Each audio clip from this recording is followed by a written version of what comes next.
Okay, for Italy, turn 7, they have 42 IPCs to spend. They're going to buy 2 fighters for 20, 3 tanks for 18, and an infantry for 3, and save 2 IPCs. They will be only declaring 1 attack this round, and they're going to come into Anglo-Egyptian Sudan and face off against the South African tanks there with an infantry, a mech, a tank, and an artillery. So let's roll that out.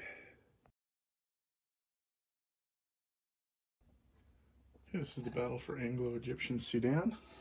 1 infantry at 2, a tank and a mech, or 1 infantry at 1, a tank and a mech at 2, and artillery and a mech at 2, and then a tank at 3.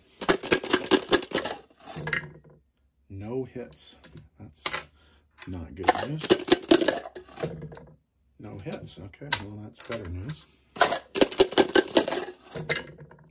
2 hits. That's kind of exactly what they were looking for. 1 hit. So now the decision is, do we actually take it or do we retreat? I think we retreat now because we only wanted to weaken them. So that's the end of that attack. They do not take the territory, but they take 2 tanks away.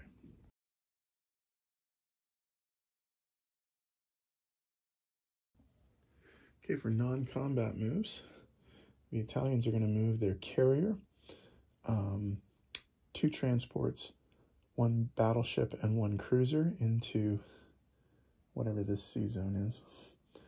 And then they're going to move a battleship and 2 transports into sea zone 93. The 2 fighters on the carrier will land in southern Italy, sorry. And that will be that. I think this might actually effectively block the American Navy because I don't think they can get through at that point.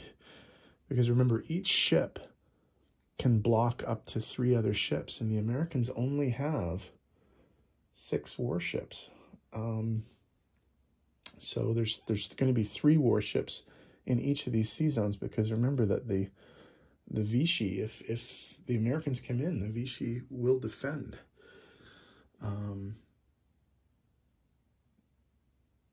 So I think that's going to make it so that the Americans cannot attack Italy in the last turn. So this was an interesting move. It's weird how the end of the game, you sort of start sacrificing stuff to prevent certain things from happening. So we'll see what happens.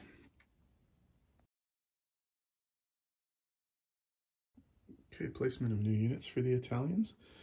Their 2 new tanks are going into Egypt, along with a fighter. And then into southern Italy, we're going to have an infantry.